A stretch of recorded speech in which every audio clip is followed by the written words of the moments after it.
আপা, আপনার সাথে কে যেন দেখা করতে এসে। কে আসছে? কি নাম যেন বললো, সালাম নাকি? ও সালমান, সালমান। আপনি নাকি ওনারে চিনেন?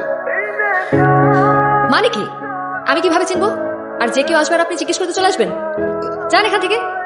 সরি ম্যাডাম, এই তো কইলে আপনারা চেনেই না। না, ও আমারে চেনে ভাই। আমারে একটু ভেতরে যাইতে দেন, একটু দেখা করতে দেন। দেওয়া যাবে না ভাই 5 মিনিট, আমি তো আর কারো ক্ষতি করব না, আমি জাস্ট একটু দেখা করেই চলে।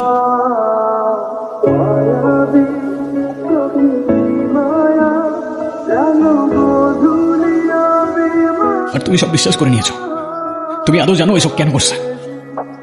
ও সবার প্রথমে আমার বাবার কাছে গেছে, তারপর তোমার ক্যারেক্টার নিয়ে যা ইচ্ছা তাই বলছে।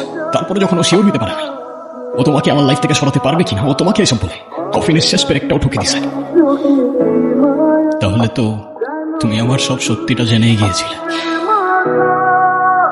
ভালোই করেছো আমাকে ছেড়ে গিয়ে। আমার সাথে তো এমনটাই হবার ছিল। হ্যাঁ, আর আশা করি আজকের পর থেকে তুমি আর আমাকে ডিস্টার্ব করবে না। তুমি ভালোবাসো তোমার হাজবেন্ডকে? কেন বাসবো না? আর ভালো আছো তার সাথে? অনেক ভালো আছি। আর কথা দিচ্ছি আজকের পর থেকে তোমাকে আর কখনো ডিস্টার্ব করবো না। তোমার উপর কোনো প্রতিশোধ তো নেব না আমি, কিন্তু তোমায় আমি কখনো মাফ করব না। এই না, একটা উইশ আছে। কি কি? আমার ছোট্ট কিউট একটা মেয়ে বেবি হবে, ব্যাস, দ্যাটস ইট।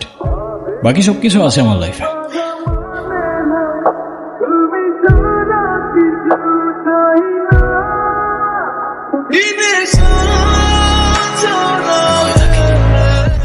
আমি না হয় ওর গল্পের হয়ে থাকলাম, কারণ ছোট্ট জীবনে এক মানুষ এসে সবকিছু বদলে দেয়। তবে সময়ের সাথে বদলে যায় ভালোবাসা, সম্পর্ক, অনুভূতি। শুধু মনে থেকে যায় ক্ষণিকের খুনসুটি।